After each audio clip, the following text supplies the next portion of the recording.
Bom, nós vamos enfocar o projeto de P&D que nós fizemos para a CESP, que é a retomada do conceito de eficiência de usinas hidrelétricas reversíveis no setor elétrico brasileiro. Em 2011, a CESP abriu uma chamada pública de P&D e, à época, eu fazendo contato lá com a diretoria de geração da CESP, nós, então, resolvemos apresentar essa proposta para a ANEEL, formamos uma equipe com professores da Unicamp e da Unifei. E aí entrou, então, o professor Paulo Barbosa, que à época era o diretor da Faculdade de Engenharia Civil da Unicamp, o professor José Geraldo Andrade, que era o diretor da Faculdade de Tecnologia da Unicamp, e o professor Geraldo Thiago, que era o diretor do Instituto de Recursos Naturais, que engloba os cursos de Engenharia Ambiental e Engenharia Hídrica da Unifei. Então, nós elaboramos esse projeto e a CESP viu com bons olhos, e a gente, então, iniciou praticamente fazendo um estudo sobre alguns estudos antigos que a Eletrobras e a CESP tinham feito aí na década de 60 e 70. Inicialmente, nós fizemos um workshop lá na Unifei, em Itajubá, com a presença da ANEEL, da EPE, do ONS e dos fabricantes. E algumas pessoas da universidade também, e a gente viu que a tecnologia estava muito desenvolvida nesses fabricantes, e isso deu assim, um certo conforto para a gente tocar adiante o projeto. E já falando um pouquinho do final dele, quando a gente encerrou, o projeto durou 2 anos, quando a gente encerrou, nós fizemos também um workshop, que foi promovido pela Eletronorte e Eletrobras, foi em Brasília, né, no final do ano de 2014, e contou com 230 pessoas, né? Foi muito interessante, fez parte da presidência da mesa o doutor Altino, o da Eletrobras, que era o diretor de assuntos regulatórios, e, enfim, diversas empresas participaram, a ANEEL estava presente também, o ONS, EPE, e esse workshop final saiu aí um comitê de usinas reversíveis, do qual o professor Paulo Barbosa e eu fazemos parte, e esse comitê, então, vem andando um pouco devagar, mas eventualmente a gente organiza alguma coisa, enfim. E, inclusive, nesse evento que a gente conheceu o Júlia estava lá assistindo, né? Chegou até nós, e a partir daí, então, a gente começou a desenvolver algumas ideias, ou seja, a gente tem aí 4 anos, 5 anos de contato com o Júlia, tratando aí de projetos de P&D. Bom, então, a proponente, então, foi a CESP, né? E aí a EDAID, a GPTEC, a Unicamp e a Unifei. Mas aqui já falou.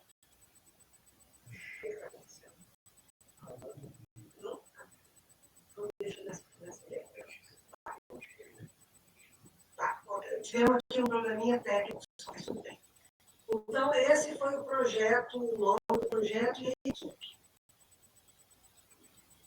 Bom, primeira ideia que alguém pode perguntar é como que pode ser interessante você gastar para bombear água para o reservatório, se posteriormente essa água será turbinada a partir desse reservatório, gerando menos energia do que aquela que foi gasta no bombeamento, né? Então, a primeira pergunta que fica é: como é possível que seja vantajoso e rentável a operação de usina reversível. Mas ela é praticamente uma bateria carregada em horário de menor demanda e o consumo é feito no horário de grande demanda, operando como um fôlego extra para o sistema.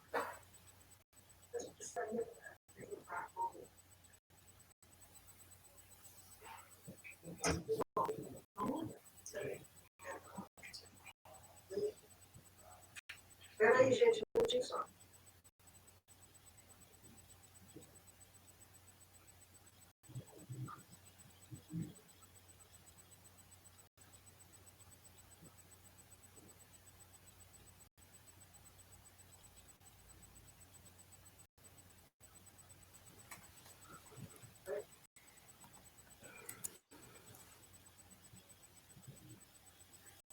Eu queria perguntar a vocês se vocês estão acompanhando aí a evolução da apresentação.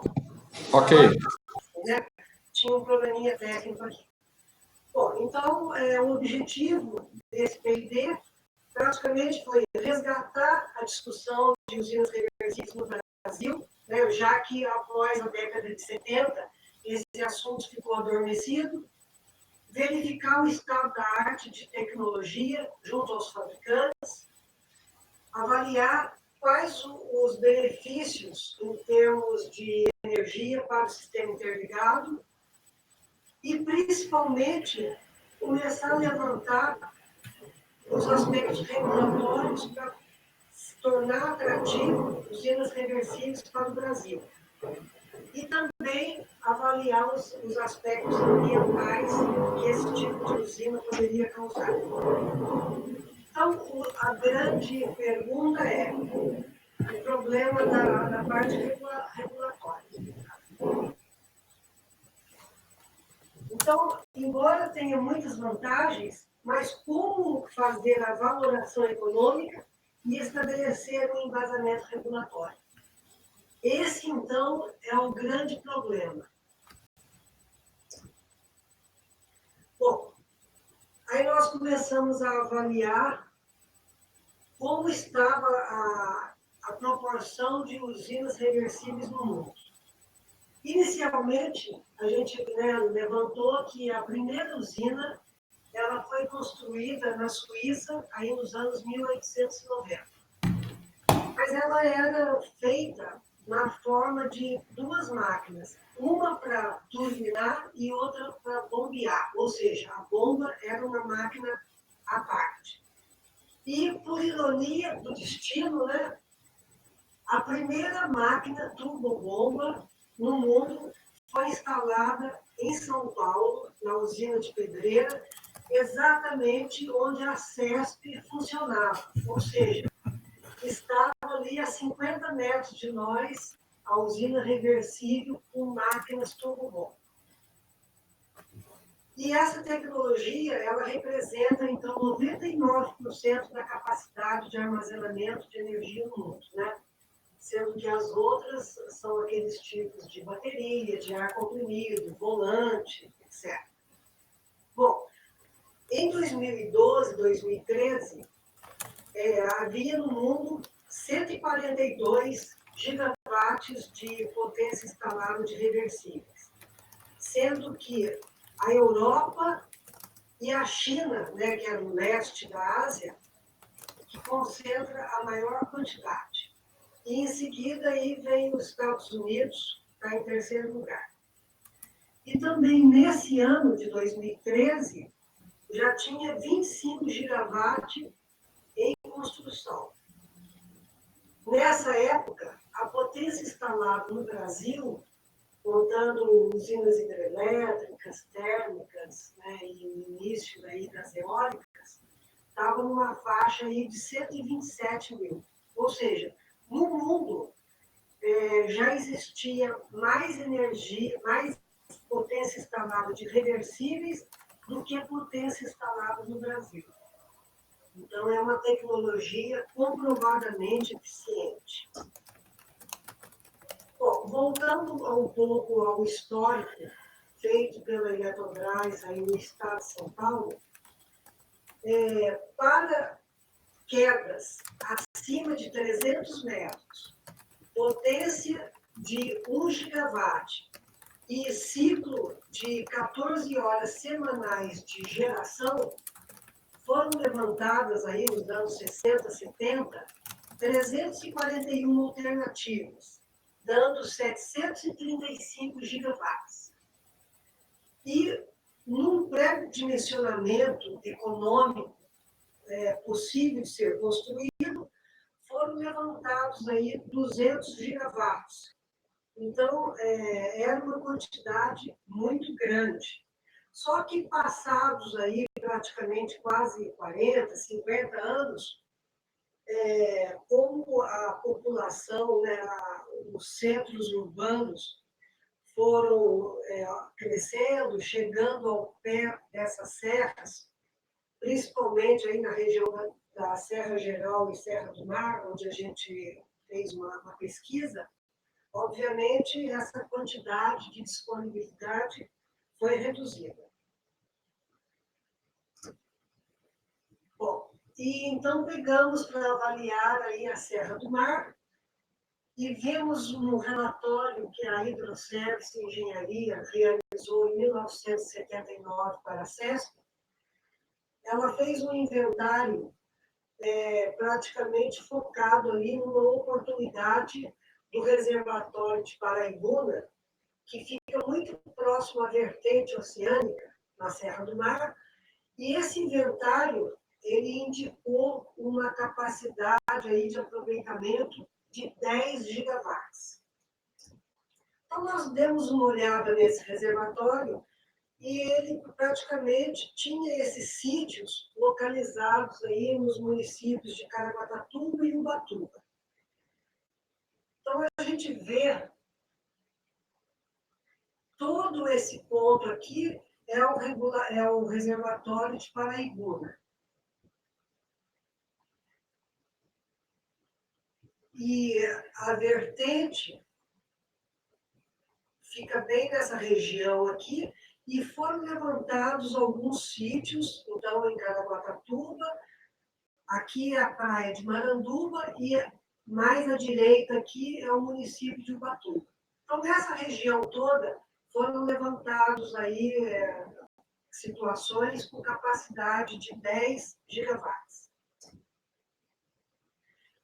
Então, baseado nesse estudo, e, obviamente, olhando aí a circunstância atual, nós escolhemos um único lugar que ainda era possível a gente fazer um estudo de caso, que foi praticamente nesse ponto aqui, porque aqui tem uma área que ela é reservada para a Petrobras, então a cidade não ocupou esse pedaço e a gente conseguiu essa região aqui para fazer esse estudo de caso. Bom, quando nós pensamos, então, em fazer uma usina reversível em Caraguatatuba, nos ocorreu alguma ideia de atender também o uso múltiplo da água e atender uma outra situação que o litoral norte de São Paulo é muito carente, que é a parte de energia. No período que eu estava no ANS, trabalhando, eu percebia que todo final de ano a gente fazia umas reuniões preparatórias no mês de outubro, novembro, para o atendimento de verão na região do litoral norte. E a empresa de transmissão, a CETEP, ela precisava ainda atender essa região com geradores, principalmente na época de Réveillon e na época de Carnaval. Então, nós resolvemos colocar o olhar também para melhorar o atendimento elétrico dessa região. Fizemos um estudo junto à Sabesp que é a empresa que faz a parte de abastecimento no estado de São Paulo, e vimos aí um crescimento aí para os próximos 25 anos. Ou seja, o nosso projeto começou em 2012, né? Então, nós fomos avaliar qual era o planejamento da Sabesp aí no prazo aí de 25 anos. E a proposta desse projeto era, então, fazer uma retirada de 0,5 metro cúbico por segundo do reservatório inferior para melhorar o abastecimento da água daquela região. O consumo, naquela época, era de 0,4 metro cúbico por segundo. E a previsão de crescimento para 2040 era para 0,7 metro cúbico por segundo. Ok? Então, a gente iria retirar 0,5, que iria atender praticamente 80% da necessidade de água daquela região, aí com olhar para 2040.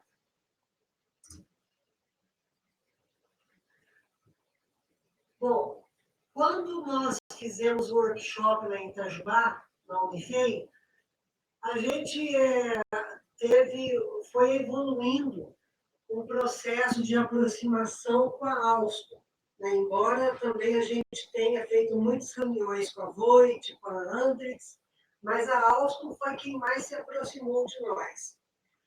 E a gente trocando ideia, então, com o pessoal técnico da Alstom, que a gente tinha como meta fazer um estudo de caso, utilizando um pedaço do reservatório de Paraibuna e construindo um reservatório inferior em Caraguatatuba. De imediato, a Alstom já visualizou que poderia fazer uma usina ali muito parecida com a usina deles, lá da EDF, da França, que é a usina Grand Maison, nos Alpes franceses. Essa usina, ela tem um reservatório superior, um reservatório inferior, né? Ela tem praticamente 900 metros de queda e uma potência de 1.800 megawatts. E tem duas casas de força, tá? Tem uma casa de força subterrânea, que é essa aqui, onde estão as turbobombas, e tem uma casa de força externa, que é uma casa de força com máquinas Pelton.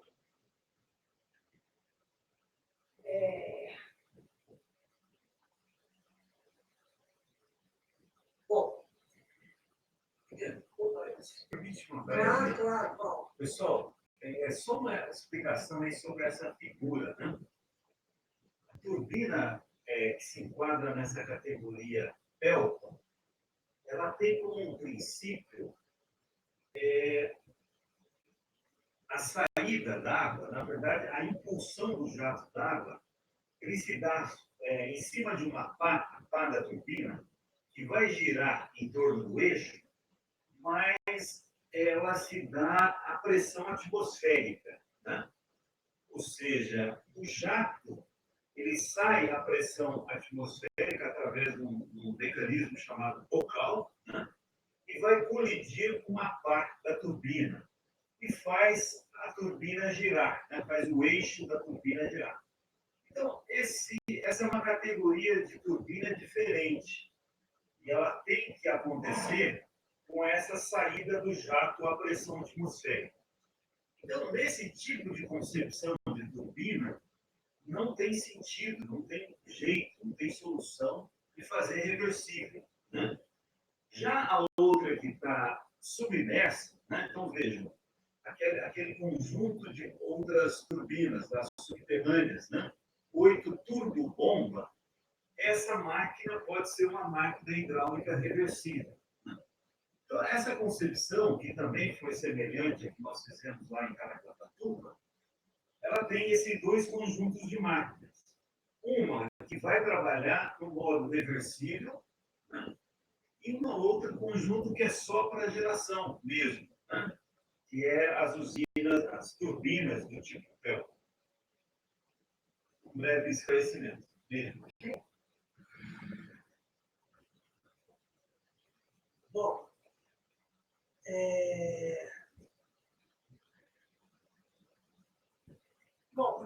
o reservatório superior, aliás, vamos falar um pouquinho do reservatório de Paraibuna, tá? O reservatório de Paraibuna, a importância dele não se dá pela geração de energia na usina de Paraibuna. Porque a usina de Paraibuna, pertencente à CESP, é uma usina muito pequena, tem uma potência de 84 megawatts, são duas máquinas de 42, e o reservatório é muito grande, são 2.500 hectômetros cúbicos. Na verdade, esse reservatório, a importância dele é muito mais para abastecimento d'água nas cidades do Vale do Paraíba, porque ele é o formador do Rio Paraíba do Sul, e muito importante também para o abastecimento de água na cidade do Rio de Janeiro. Por quê? Porque no Rio Paraíba do Sul, ele vai percorrendo ali o Vale do Paraíba, né, as cidades ali, e quando chega, depois que passa a usina de Funil, pertencente a Furnas, no município de Resende, logo em seguida, ali em Piraí, tem o bombeamento de Santa Cecília, e que se junta lá com o bombeamento de Vigário, a usina de Lajes, Fontes, aquela parafernália do sistema da Light. E é muito importante a água, que vai se juntar à água do Rio Guandu, e como a água do Paraíba ela é mais limpa do que a água do Rio Guandu, que vem ali da região do Rio de Janeiro, da Baixada Fluminense, que tem muita indústria e tal, é muito poluída. Então, a água do Paraíba do Sul serve para melhorar as condições de tratamento na SEDAI, para abastecimento da água do Rio de Janeiro. Então, o controle de vazão do reservatório de Paraibuna, ele tem que ser feito para garantir, durante o ano todo, o bombeamento em Santa Cecília, que é quem vai mandar água para a cidade do Rio de Janeiro, para formar o reservatório lá, junto com a água do Guandu. Bom, então, como tem 2.500 hectômetros cúbicos o reservatório de Paraibuna, a nossa ideia foi pegar 8 hectômetros cúbicos, que nada mais é do que 0,3% do reservatório de Paraibuna. Tá? Então, isso não ofereceria risco nenhum para o abastecimento do rio, para as condições ambientais do Vale do Paraíba, retirada d'água, etc. Então, praticamente, a gente iria pegar esse trecho do reservatório de Paraibuna, tá? E aqui embaixo, em Caraguá, fazer um reservatório pequeno também, naquela área possível que eu comentei com vocês, e a usina reversível seria instalada aqui nessa queda, em torno de 660 metros. Numa outra vista, então, está aqui o trecho retirado para a gente fazer o reservatório nosso superior. Aqui está o mar, aqui está a Ilha Bela, aqui a cidade de Caraguá, e aqui o reservatório inferior. Ou seja, todo o trecho do reservatório de Paraibuna está aqui, e iríamos fazer uma barragem de 70 metros nesse ponto para isolar, e ficaria funcionando essa usina reversível num ciclo fechado. Ou seja, aqui o reservatório superior e o reservatório inferior. Ok, pessoal? Numa outra vista, então, o reservatório superior, vocês estão percebendo que todo o reservatório de Paraibuna é todo esse pedaço, né? Só esse pedacinho pequeno. Aqui embaixo o reservatório.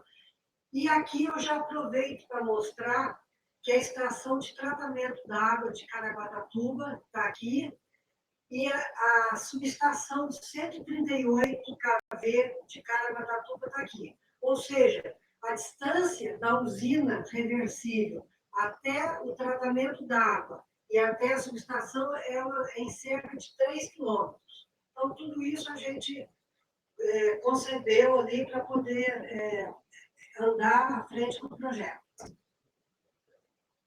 Bom, então, como é que seria a usina reversível de Caraguatatuba?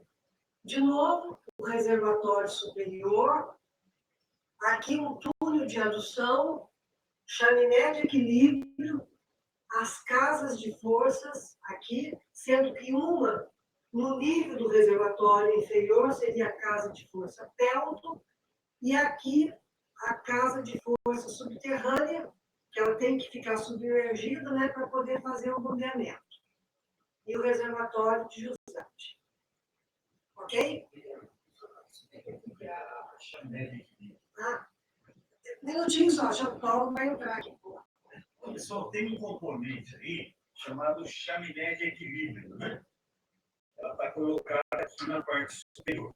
Então, a função dessa chaminé de equilíbrio é uma função hidráulica que vai atenuar os transientes hidráulicos, os transitórios hidráulicos.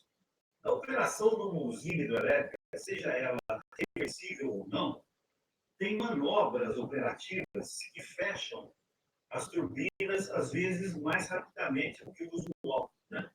Qualquer manobra que a gente considera brusca, né, ela gera ondas de pressão no conduto.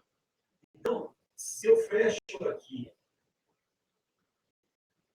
a turbina, né, numa situação mais brusca, as ondas de pressão vão subir, vão percorrer, e nessa chaminé de equilíbrio, ela é flutuante. Aqui a imagem não está dando ideia, mas é como se fosse um poço d'água, né, em contato com a atmosfera. Então, essa sobrepressão, ela vai ser absorvida por essa coluna d'água. Né? Ela oscila, ou seja, vai subir o nível ou descer na situação de fluxo reverso, de tal maneira que esses transitórios hidráulicos, essas sobrepressões, vão ser atenuadas, pois, caso contrário, poderia haver comprometimento, ruptura dos tubos, né? Particularmente dos tubos de adução. Então, essa é a finalidade desse componente. O nome mais conhecido aí, assim, em termos técnicos, né, é golpe de Ariete. Quer dizer, é um golpe que a água pressurizada vai transferir aos condutos forçados e à própria turbina. Por isso que ele tem que ser atenuado.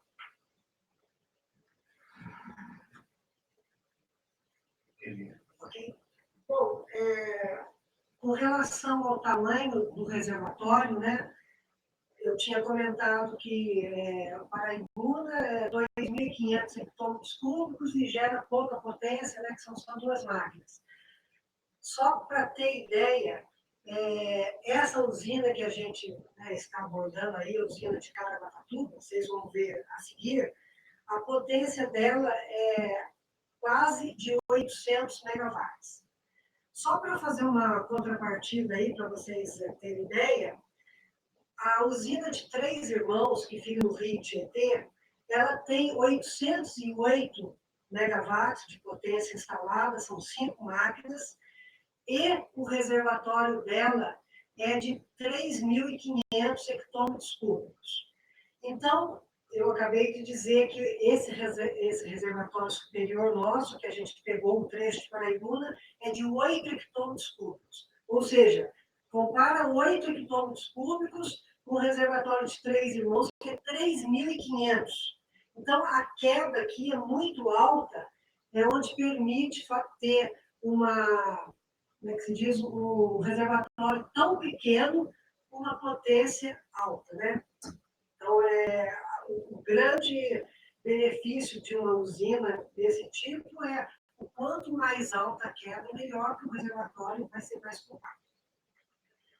Bom, então vamos ao projeto em si da usina. Então, após a gente definir todos aqueles pontos, né, que a gente iria propiciar abastecimento d'água, melhoria do abastecimento d'água da região de Caraguatatuba, melhoria elétrica, e aí, junto com a Alstom, Então, a gente concebeu um projeto muito parecido com o de Grand Maison nos Alpes franceses. Então, vamos lá. O reservatório superior, ele, então, ficou com 8,1 hectômetros cúbicos, variando entre as cotas 706 a 714 metros, ou seja, uma variação de 8 metros de altura. Aqui, então, tem um túnel de adução com diâmetro de 6,5 metros e um comprimento de 3,9 quilômetros, até a chaminé de equilíbrio. Aí entra num túnel escavado em rocha, revestido em concreto, 2 túneis que vêm para a casa de máquina subterrânea, onde estão as turbobombas, e um terceiro túnel, também escavado em rocha, revestido em concreto, que vai até a casa de máquinas Pelton. Só um comentário aqui, essa casa de máquinas, embora sejam 2, mas elas ficam no mesmo prédio, tá? Da mesma forma que lá em Grand Maison, onde eu tive a oportunidade de visitar, é um túnel, uma casa, é um prédio onde fica num nível superior a casa de máquinas Pelton e 60 metros abaixo fica a casa de máquina subterrânea, mas no mesmo prédio. Bom, e aqui o reservatório inferior, que fica na cota. Bom, desculpe, antes de mais nada, a cota 0, o nível 0 é o nível do mar, né? Porque Caraguatatuba está no mar. Então, a casa de máquina subterrânea, ela está exatamente no nível 0. E esse reservatório, ele está um pouquinho ao pé da serra, então ele está na cota variando de 48 a 70. E o volume desse reservatório, a gente dimensionou de 7,5 hectômetros cúbicos, praticamente o mesmo volume do reservatório superior, só que ele é menor, ele varia 22 metros, tá? Por isso que vocês viram na figura anterior lá, só voltando rapidamente, que ele é um reservatório bem menor, porque a altura dele de variação é bem maior. E aqui o reservatório é mais extenso, porque a variação dele é apenas 8 metros, ok? Então, só para o pessoal assimilar bem aí o conceito. Bom, vamos olhar então a casa de forças Pelton. Foi dimensionado aí 2 máquinas Pelton de 131 megawatts cada, e ela ficaria na cota 75, ou seja, até 5 metros acima do nível máximo do nosso reservatório aqui. E o túnel, o conduto forçado, né, ele tem um comprimento de 1.700 metros, tá, 1,7 quilômetros. Esse túnel tem uma vazão de 51,2 metros cúbicos por segundo e o diâmetro desse túnel é de 2 metros, ok? Bom, então essa é a casa de força Pelton. Na casa de força subterrânea, onde estão as 4 máquinas Francis, né, que seriam as turbobombas Francis, então seriam 4 máquinas, também de 131 megawatts, na cota 0. Cada túnel ele tem uma vazão de 53,1 metros cúbicos por segundo, quando ele está no modo geração. E quando ele está no modo bombeamento, tá, a vazão dele é de 39,2 metros cúbicos por segundo por túnel. E o diâmetro desse túnel é 3,1 metros. Ou seja, quando está gerando, são 6 máquinas gerando. 4 Francis dessas casas de máquina inferior e mais as 2 turbinas Pelton dessa outra casa de máquinas. No modo bombeamento, apenas as quatro bombas, né? As 4 turbobombas que funcionam. Ou seja, o bombeamento é feito apenas por esses 2 túneis, tá? Totalizando aí um bombeamento de 78,4 metros cúbicos por segundo. E quando está gerando, a vazão de geração é em torno de 157, desculpe. 157, a vazão total de geração, o bombeamento, a vazão total 78. Então, antes de falar da potência final, como a gente dimensiona essa vazão? Inicialmente, né, a gente tinha uma disponibilidade de reservatório, tinha uma disponibilidade física, uma limitação física no reservatório inferior, onde a gente dimensionou. Então, após o dimensionamento de reservatórios e da queda,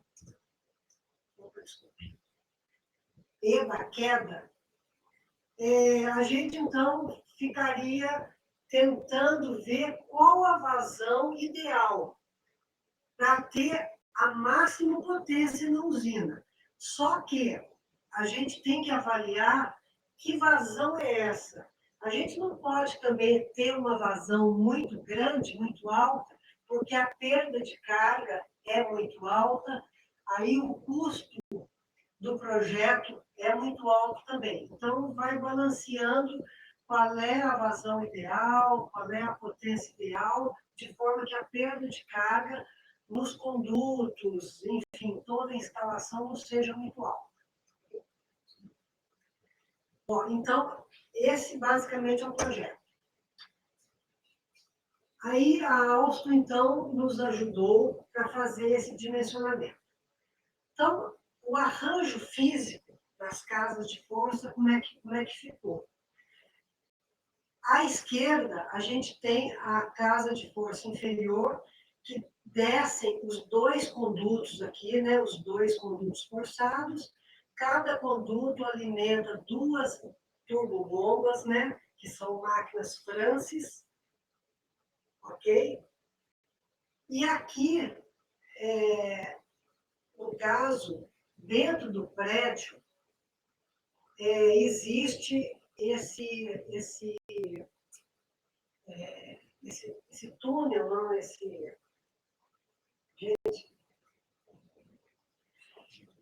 não, não é uma escotilha, é muito maior, ele tem 4, 6 metros de diâmetro, é um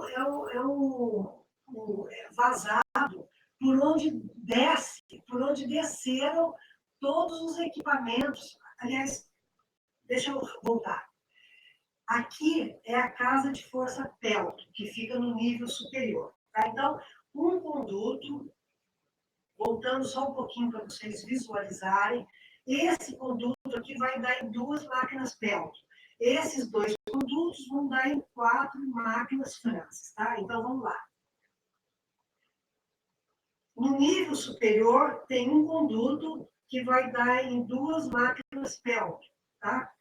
Essa casa de força superior, ela tem 37 metros de comprimento.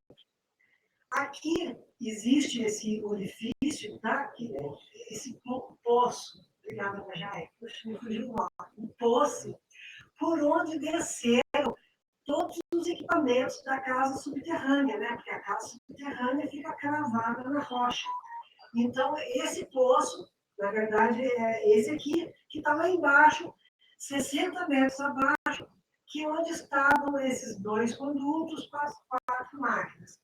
Então, o comprimento da casa de máquina superior é 37 e o comprimento da casa de força inferior é 52 metros. Tá? Cada máquina, aqui, Francis, tem um diâmetro de 7 metros e cada máquina Pelton tem um diâmetro de 9 metros. são máquinas relativamente compactas, tá? Não são muito grandes em comparação com máquinas Kaplan que a gente vê em outras usinas. Tal. Bom,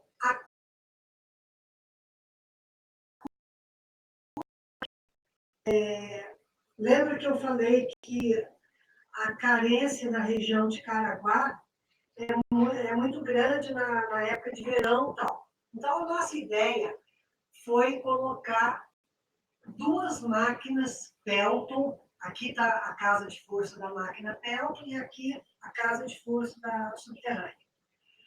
Foi colocar as duas máquinas Pelton ligadas na subestação de 138 kV, que é uma subestação que já existe na Caraguá, que eu mostrei para vocês. Tá? E essa casa de força subterrânea teria as 4 máquinas ligadas numa subestação de 345 kV, que teria que ser construída, e essa subestação 345 kV, no estudo que a gente fez também, que a CETEC também participou conosco, nos deu ideia e tal, essa subestação teria que estar ligada ao sistema ali de uma região que recebe energia de Itaipu. Ou seja, essas máquinas estariam ligadas diretamente com o sistema interligado. Como? Pessoal, acho que eu esqueci de comentar uma coisa, vou voltar lá rapidamente. Esqueci de comentar, eu não comentei com vocês que a potência de geração dessa usina, então, somando as duas máquinas para as 4, ou seja, totalizando 6 máquinas, 6 vezes 131 dá 786 megawatts de potência. Tá? E no modo bomba, as 4 máquinas, como a perda de carga no modo bomba é maior, ela dá apenas 504, ou seja, não é 4 vezes 131, é um pouco menos. E aqui, então, já vou aproveitar para comentar uma coisa. 504 megawatts de potência é uma carga pesada, né? Uma carga muito grande para, eventualmente, essa usina entrar em operação bruscamente e consumir do sistema 504. A região aqui, como é carente, e como também você puxar do sistema, né, repentinamente 504 megawatts, como que nós idealizamos isso? Foi idealizado da seguinte maneira. Quando as máquinas estão paradas ou estão girando e vão passar para o modo bomba, para não consumir do sistema bruscamente os 500 megawatts, então, cada turbina Pelton gerando vai ser ligada em uma turbobomba. Então, uma máquina Pelton gerando, liga numa turbobomba, essa daqui liga na de cá. Assim que a turbobomba der a partida e entrar em regime, essa turbobomba vai estar ligada no sistema interligado, ou seja, vai estar pegando energia do sistema para bombear. Aí, as Pelton imediatamente passam a ligar o outro grupo de 2 turbobombas. Assim que entrar em regime, a Pelton desliga e elas, então, passam a consumir energia do sistema. Ou seja, isso foi feito para que não cause impacto, o bombeamento não cause um grande impacto no sistema. Tá? Então, a Pelton iria, ela estando gerando, ela fazer o acionamento das bombas, ok? Bom, como que fica, então, o ciclo semanal de geração? toda essa potência de 786 megawatts, todo esse reservatório, essa vazão, a gente fez para poder atender um período de 47 horas semanais gerando e 93 horas semanais de bombeamento. Isso para poder voltar o reservatório no período de uma semana à situação original dele, ou seja, começa na segunda-feira às 0 horas, o reservatório superior cheio, e espera-se que no domingo, às 24 horas, ele se recupere para iniciar o ciclo semanal. A nossa proposta foi fazer a operação dessa usina atendendo um ciclo semanal. Então, ficou da seguinte forma. Aqui a gente tem um eixo zero, tá? Indicando que a parte superior é geração e a parte inferior é bombeamento. Então, começamos na segunda-feira, às 0 horas, a usina está totalmente parada. Quando chega às 14 horas, ela vai entrar em geração. Então, as 6 máquinas, 2 Pelton, 4 Francis, vão gerar 786 megawatts, tá? Vão gerar até 22 horas. Às 22 horas, desliga, imediatamente começa a bombear. Então, bombeia até às 11 horas do dia seguinte. Aí, a usina para às 14 horas da terça-feira, inicia a geração, gera até 22 horas, bombeia até às 11 horas da quarta-feira, e assim sucessivamente. Até que no sábado, ela vai gerar das 14 até as 21, e às 21 horas ela vai começar a bombear. Ela vai bombear até as 21 horas de domingo, durante 24 horas, tá? Isso aqui é a quantidade de horas em cada dia. E das 21 horas do domingo até as 14 horas da segunda-feira, essa usina está parada. A gente fez isso de propósito para que possa haver um período aí de manutenção na usina. Tá?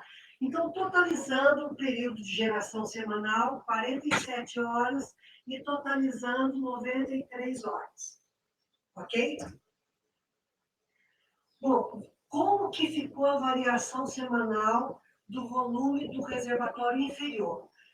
Porque o reservatório superior é um reservatório, embora ele esteja isolado ali do reservatório de Paraibuna, mas ele recebe, ele tem ali um riachozinho que vai sempre oferecer uma fluência incremental. Agora, o reservatório inferior, ele é uma caixa d'água fechada. Pessoal, me desculpe um minutinho, deixa eu voltar aqui, que agora eu não lembrei. Lembra dessa figura aqui? Eu esqueci de falar que o reservatório inferior ele está constantemente tendo uma retirada de 0,5 metros cúbicos por segundo para abastecimento, tá? Então, ele tem a capacidade dele 7,5, mas constantemente, sempre, 0,5 metros cúbicos tirado para abastecimento, tá? Então, olha esse detalhe aqui, vamos lá. Reservatório inferior. Como a cota do reservatório inferior varia de 48 metros até 70 metros, lembra que eu falei que varia aí numa altura de 22 metros? Fazendo uma análise aqui da cota, área, volume, né, que a gente levantou os dados topográficos aqui, né, desse reservatório, o reservatório tem uma variação, aqui o volume útil dele é 7,55 hectômetros cúbicos, que nada mais é que o volume na cota 48 subtraído do volume na cota 70, ok? Então, essa diferença aqui dá o volume útil do reservatório. Antes de mais nada, antes de eu continuar aqui, a gente fez esse estudo dessa variação. Os professores da Unicamp aqui, o professor Paulo e o professor José Geraldo, utilizaram para fazer essa simulação, eles utilizaram dados de uma máquina Francis que tinha dimensões geometricamente semelhantes a essa nossa máquina, que foi estudada conosco, aí, projetada pela Alstom, que foi essa máquina que eles usaram, foi ensaiada na Universidade de Munique e foi cedida, então, ao professor José Geraldo, aqui da Unicamp, e ele utilizou esses dados para fazer a simulação. E com isso, então, foi feita essa simulação. Então, vejam bem. O volume 7,55, ele está limitado aqui, certo? O volume na segunda-feira, ele começa com 0, ou seja, o reservatório inferior está na cota 48 para começar o ciclo semanal. Então, na segunda-feira, ele vem na cota 0 até as 14 horas. Às 14 horas, ele recebe esse volume d'água, depois ele bombeia, aí na terça-feira, ele recebe de novo essa geração, que é esse volume, bombeia, quarta-feira recebe, bombeia, até que no sábado ele recebe e começa no sábado às 24 horas bombear e ele chega na cota 0 no domingo à noite, ok? Ou seja,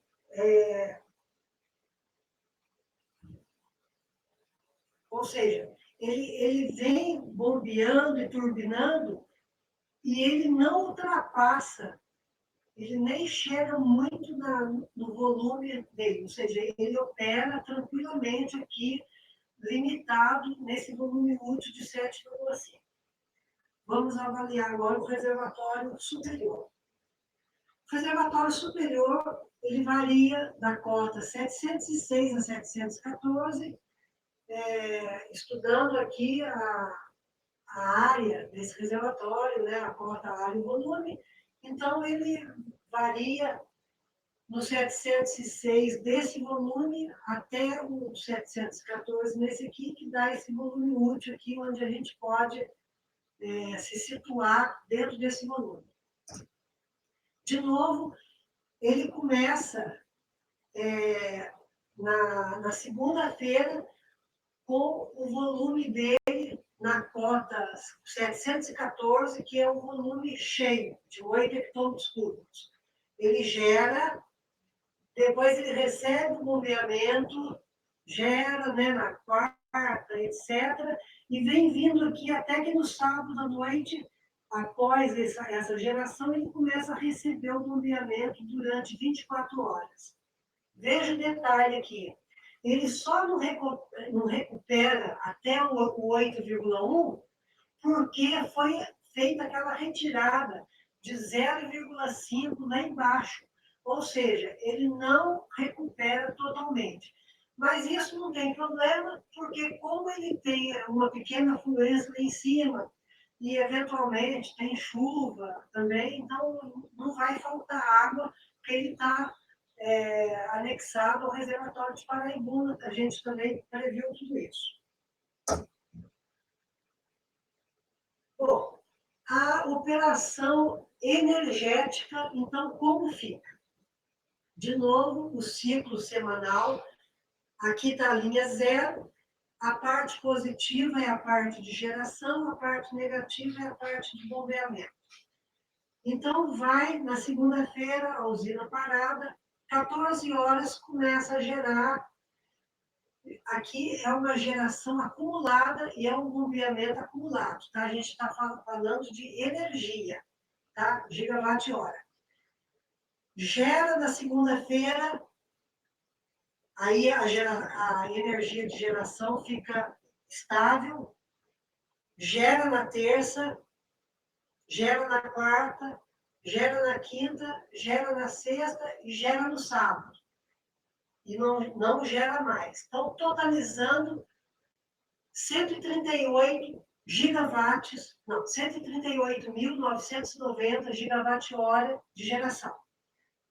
Quanto ao bombeamento, chega na segunda-feira, às 22 horas, ele bombeia, ele consome para bombear. Então, essa aqui é uma energia consumida do sistema, né? Consome na terça-feira, consome na quarta, consome na quinta, desculpe, consome na sexta e consome durante 24 horas no sábado. Então, ele consome 168.740 gigawatt-horas durante a semana. Aqui a gente já percebe que, já fazendo a diferença, na quinta-feira já começa a aparecer um déficit. Aparece um déficit na sexta, no sábado e domingo. Esse déficit ele sobe, claro, porque ele tem 4 horas consecutivas. Então, a gente tem um déficit de 35.750 gigawatt-horas, que corresponde a 22% da energia gerada. Então, é aquilo que a gente falou lá no início. A usina reversível, ela é uma usina deficitária, porque ela mais consome do que produz. Ok? Mas a grande vantagem dela é o benefício que ela traz para o sistema, né? Em termos de energia, ela é deficitária. Bom, e aqui a gente trouxe para mostrar para vocês, né, a parceria que a Alstom fez conosco. Então, está aqui a proposta dela, apresentando, ela fez o estudo de todo o equipamento eletromecânico, né? E deu, inclusive, o custo, né? Porque é o que todo mundo pergunta, quanto custa uma usina, né? Esse tipo, tá? Então, a Alstom, então, forneceu para a gente. Aqui está uma planta, né? O porte da usina. Então, está aqui a tomada d'água. Aqui está o prédio que eu falei, né? Na parte superior, a usina Pelt, na parte inferior, a usina turbobombas, e aqui a saída da água, né? De novo, aquele desenho que eu já havia mostrado, né? De novo aqui, alguns detalhes aí de tomada d'água e tal. E aqui, o custo, tá? Então, aqui ela descreve para nós até o projeto de subestação ela fez, tá? Toda a parte de sistema de controle, comando, os equipamentos auxiliares, barramento blindado, equipamento eletromecânico, tá? Da casa de força inferior e da casa de força superior. Então, dando um custo, o custo ele está não incluindo impostos em instalação, é só o custo propriamente de eletromecânicos, tá? Então, fazendo em dólar aí, a gente viu que é 300 mil dólares por megawatt. A grosso modo, a parte de eletromecânicos representa em torno de 30% de uma usina hidrelétrica. Então, o custo estimado dessa usina de Caraguá praticamente é $1 milhão por megawatt. Tá? Ou seja, como ela tem quase 800 megawatts, vamos chutar aí quase 1.000 megawatts, $1 bilhão, né? Praticamente o custo dessa usina. Bom, pessoal, então, agora os benefícios da usina para o sistema, né? Como a gente já vem comentando aí nos outros workshops que a gente tem feito aí, mas só para passar aqui. Dá suporte à expansão de fontes de geração intermitentes, né? Que a gente já tem falado muito. aumentar e descentralizar o armazenamento, dar confiabilidade no suprimento, né, porque ela pode ser usada prontamente em situações de contingência, inclusive em Black Start, viabiliza a construção de novas cascatas, possibilita o sistema a usar a geração térmica de forma mais econômica, mantendo só térmica com eficiência na base, reduz o vertimento, a evaporação, reduz também o custo de transmissão, que a gente tem falado sempre. Ela tem maturidade de tecnologia comprovada, né? A gente já viu junto aos fabricantes, passa do modo bombeamento para geração muito facilmente, né? Em questão de 2 minutos. Ela acompanha a modulação da carga, porque ela pode eventualmente estar bombeando, partir para geração, muito mais eficiente do que geração térmica. Pode reduzir muito a reserva girante, né? Porque ela mesma pode assumir a necessidade, né, de geração, melhora a estabilidade do sistema. O fato dela ter um reservatório com profundidade grande, né, ela permite alagar muito menos área, pode melhorar a disponibilidade hídrica, né, conforme o exemplo que a gente fez aí, usando para água para abastecimento também, e reduz muito o custo de encargo do sistema, né, pessoal? Bom, então é isso, né? Eu não sei que o professor Paulo queira complementar alguma coisa aí. Bom, pessoal, só uma observação adicional, quer dizer, vocês viram aí diversos componentes, né, da usina hidrelétrica reversível e algumas etapas do projeto, né, que a gente chegou a essa concepção. Né?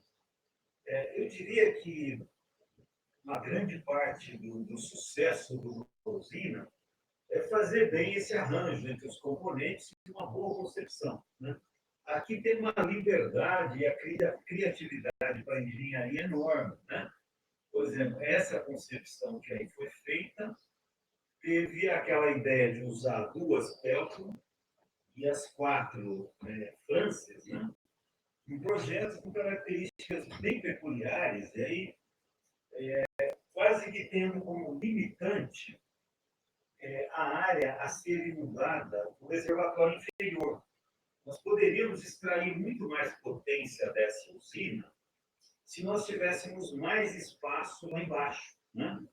Aí o ciclo de operação semanal seria alterado, né? Fazendo mais operações de bombeamento e turbinagem, podendo aumentar. Então, o fator limitante, a potência instalada aí, foi a área disponível para alocação do reservatório inferior. Mas vejam que, mesmo com uma área pequena, como foi o caso, né, um reservatório aí de cerca de 8 hectômetros cúbicos, já proporcionou essa potência enorme, né, essa capacidade aí de injetar 800 mega num sistema, que é uma região que precisa de capacidade, porque Caraguatatuba é a cidade, mas muito próximo dali, naquela linha, tem a região do Parque Industrial de Cubatão, né? Que tem demandas de pico muito elevadas. Né? Então, o ganho em termos de capacidade rápida, uma geração muito próxima ao centro de carga, é muito significativo. Foi bastante significativo nesse projeto, e aí, com mínimos impactos ambientais, com mínimo uso de área alagada no reservatório inferior, né? A comparação que a Miriam trouxe lá com a usina tradicional de Porto Primavera, né? É bem, desculpa, Três Irmãos, né? É bem evidente, né, essa característica boa da usina reversível, né? Trazer muito potência, disponibilidade de potência com mínimo impacto ambiental. Enfim, tem vários elementos que, obviamente, a gente não consegue detalhar numa apresentação tão curta, né? Mas aspectos aí da engenharia que realmente requereram, vamos dizer, criatividade nossa, né, para pensar de uma maneira integrada, né, compondo todos esses elementos, e um aspecto que eu acho que é interessante também, que tem sido uma prática comum nos Estados Unidos e Europa, é justificar a usina hidrelétrica não só pela potência, mas por alguma finalidade adicional de uso múltiplo da água. Né? Normalmente, a aprovação ambiental, quando tem um elemento adicional de benefício, além da potência, né? ela acaba saindo com mais facilidade. Né? E foi bem o caso aí. Bom, é isso, pessoal. Eu acho que é um exemplo ilustrativo interessante da parte de engenharia, que era o objetivo dessa apresentação. Bom, ficamos, então, à disposição para a troca de ideias, dúvidas, né? Discussões aí sobre esse projeto. Posso colocar uma pergunta, Paulo? Qual foi a ideia? Por que as duas máquinas Pelton? Qual foi o conceito que teve por trás ali? As duas casas de força. Então, basicamente, o que nos induziu a fazer com essa Pelton é aquilo que eu comentei, a partida dessas bombas, né, entrar em operação essas bombas, requisitando do sistema 500 megawatts, é uma situação bastante difícil. 500 megawatts de potência para entrar instantaneamente é bem apertado, viu? É praticamente impossível, a não ser que esse sistema tivesse ligado ao sistema de grande porte, né, ao 500 kV, com muita facilidade de acesso à energia de Itaipu, por exemplo. Mas naquela situação que ali perto só tem 138 kV, porque a geração de Paraibuna, para você ter ideia, eu comentei, é 84 megawatts. E ela está ligada no 88 kV. É a geração mais próxima que está ali. Você imagina 504 megawatts. É 5 vezes mais do que a usina mais próxima, né? Então, a ideia de fazer a Pelton era realmente dar energia de partida. Assim que a máquina parte, que ela precisa de uma grande potência, aí ela entraria no sistema já, mas ela já entraria partida.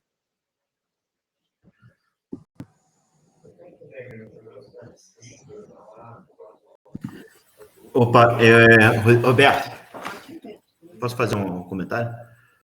Claro. Opa, queria agradecer a apresentação aí da Miriam, do professor Paulo, muito boa, muito obrigado. E queria dar continuidade a esclarecimento da Miriam em relação à pergunta do Roberto, que acontece é que normalmente você tem uma usina reversível, ela é construída para prover energia para a ponta, né?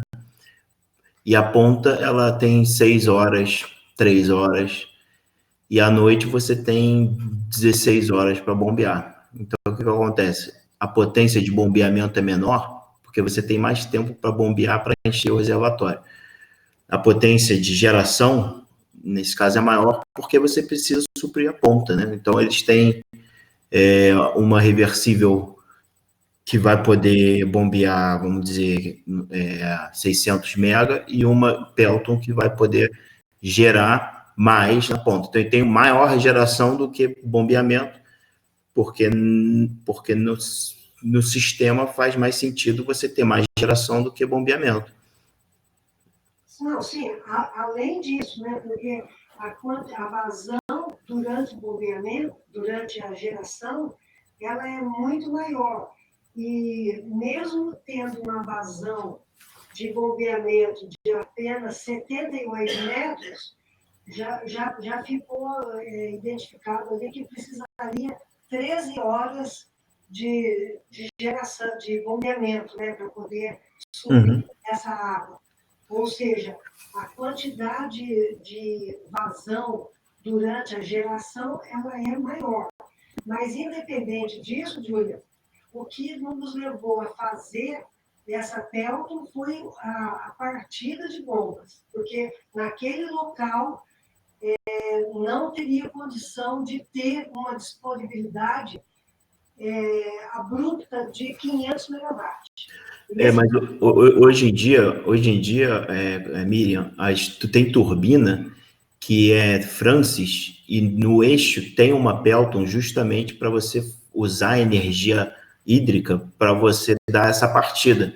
Então, se a queda é muito grande e fica difícil você ter uma pressão para você quebrar a pressão para começar a quebrar a inércia, começar a rodar, tem turbina que já vem com uma Pelton embutida na reversível, né? Esse é um caso e tudo mais, só que hoje em dia já tem uma solução para esse problema, que seria justamente botar uma Pelton. Não faria sentido você criar uma tubulação e tudo mais só para esse fim, né? A questão da adicional, da Pelton adicional, também tem essa função de você aumentar a geração para a ponta. E o interessante para a gente aprender nessa questão, né, nessa apresentação da Miriam, é que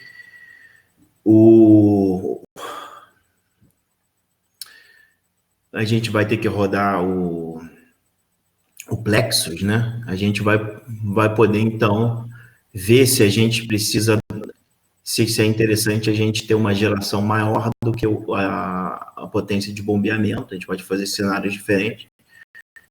Se o sistema precisa, se precisa mais bombeamento, se precisa mais geração.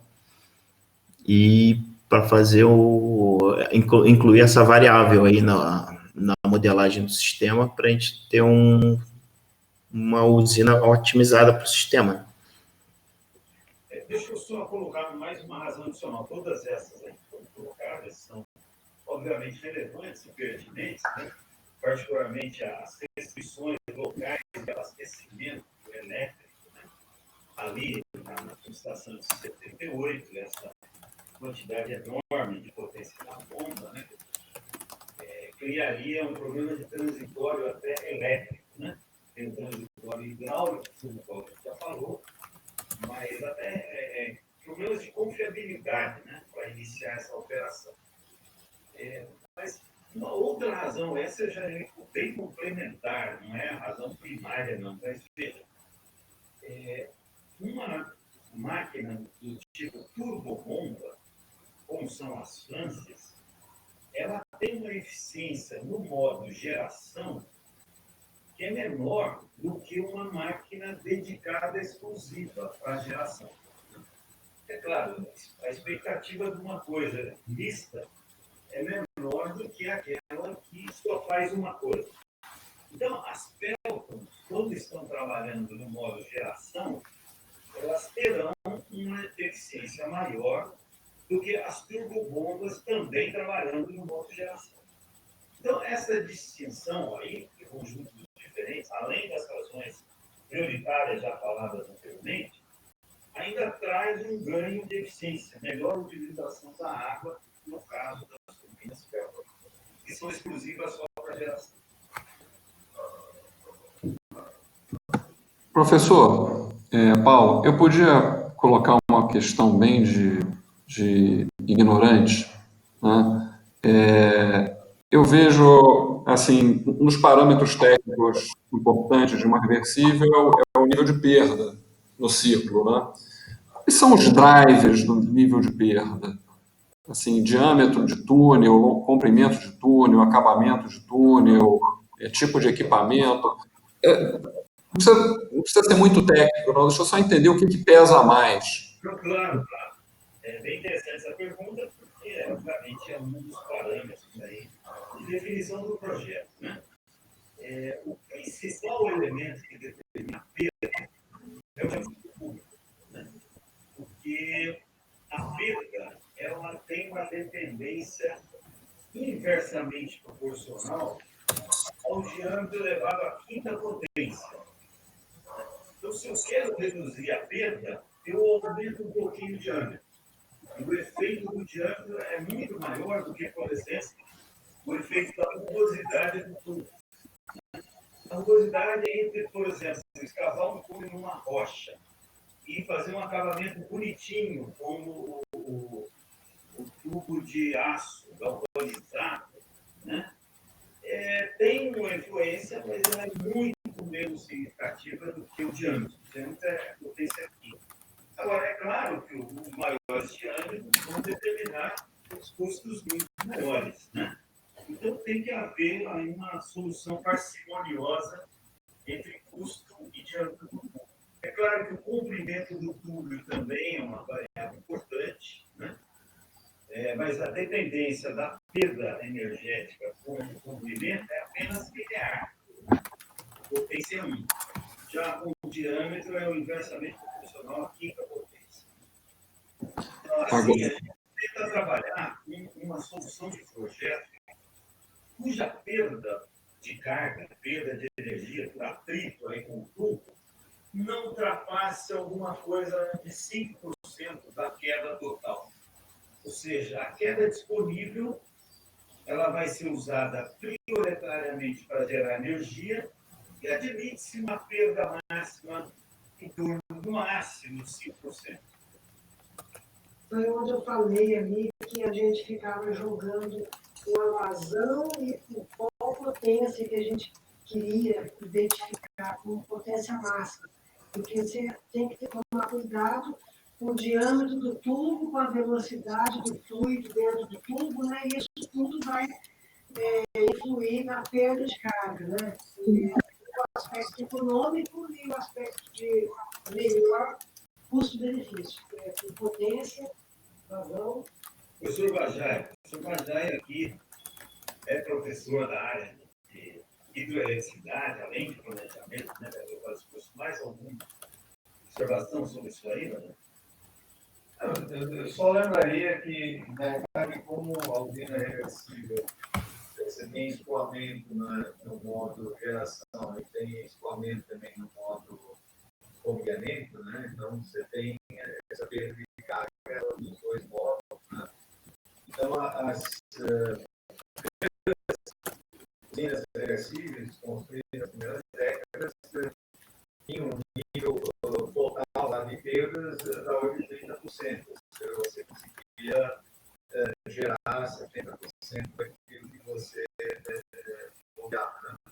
Ou seja, a usina reversível é uma carga, do ponto de vista líquido, né? Agora, mais recentemente, o pessoal tem conseguido diminuir esse nível de perdas aí, né? Mas que oscilam normalmente perdas totais aí, né? Entre 20%. Só um detalhe, quando eu falei aquela perda lá... Júlio, fecha o microfone, Júlio. Só para não gerar confusão aqui, né? Aquela perda que eu mencionei, que tem a dependência forte do diâmetro do tubo, é a perda hidráulica nos tubos, né? Agora, é claro que tem outras perdas nas próprias máquinas, né? O rotor das máquinas. Então, é esse balanço que o professor Bajai está trazendo aqui a informação que entre o que se gera e o que se bombeia, a energia para bombear é maior, né? E esse valor aí admite-se, né? Perdas da ordem de 20% a 30%. Foi onde a gente identificou 22%. 22% nesse projeto aqui, né? Uma coisa de 20% a 30%, né? Os projetos mais atuais. Mas aquele componente de perda devido ao tubo, né? Da água escoando e gerando atrito no tubo, essa aí que eu mencionei, que um bom projeto deve ficar no máximo esse componente em 5%. Uma outra informação também que eu acho que é interessante nessa nossa discussão é que em usina de alta queda, né, como é o caso dessa usina, né, você tem uma alta produtividade. Isso aí vale para uma usina convencional também, né? Então, você tem uma série de benefícios associados a quedas mais altas, em princípio. Claro que, às vezes, o custo de uma usina de alta queda pode ser proibitivo por problemas topográficos, geológicos e tal. Mas, em princípio, do ponto de vista energético, né, quanto mais alta a queda, é claro, dentro de certos limites, aí, é mais interessante, que é o caso dessa usina. Pois é, deixa eu só pegar carona, a gente vai lembrando as coisas. Mas entre a queda e a vazão, quais das duas eu prefiro? Eu gosto de discutir isso com o meu aluno. No certo, para gerar 1000 MW megawatts. Eu posso gerar 1.000 megawatts. Vamos falar de 1.000 e uma vazão muito pequena ou com uma vazão muito grande e uma queda muito pequena. É sempre preferível o local que tem mais queda. Né? Porque tudo o que depende de vazão vai exigir equipamentos maiores, o próprio tubo, diante do tubo, e aí fica um custo maior. É por isso que a economicidade do projeto, seja de usina hidrelétrica tradicional ou a reversível, ele vem muito mais de quedas favoráveis do que de vazões.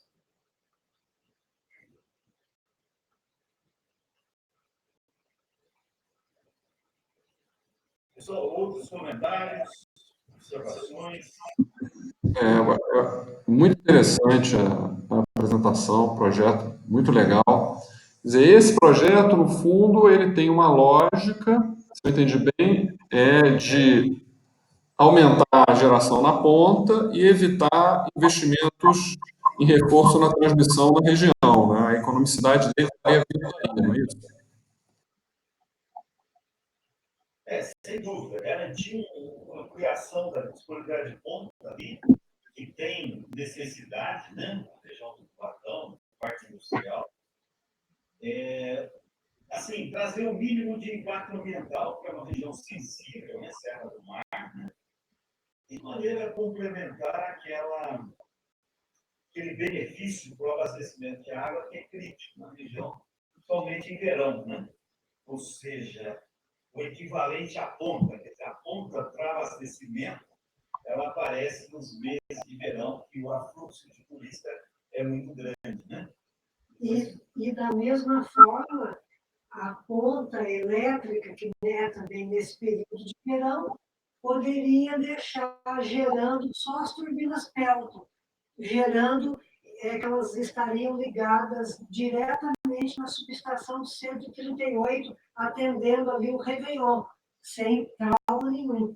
Tá? Então, é um outro aspecto que hoje, né, quer dizer, a época, 5 anos atrás, a companhia de transmissão tinha que levar gerador para lá, não, podia uma máquina Pelton atendendo, gerando diretamente na subestação 138, que é a ponta elétrica também da região. Eu não participei dessa discussão, mas eu de longe eu ouço que aqueles estudos dos anos da Eletrobras, lá dos anos 70, 80, eles pensaram muito em você trazer geração de ponta para perto do centro de carga.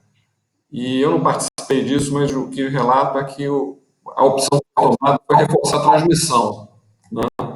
E não reforçar a geração perto do centro de carga, através de reversíveis. Você chegaram a fazer alguma conta quanto seria o reforço de transmissão versus o custo de uma reversível? Não, Roberto, não chegamos nesse ponto aqui. Avaliar o benefício em termos de adiamento da transmissão. Acabamos não fazendo isso. É sempre um aspecto interessante. Ok.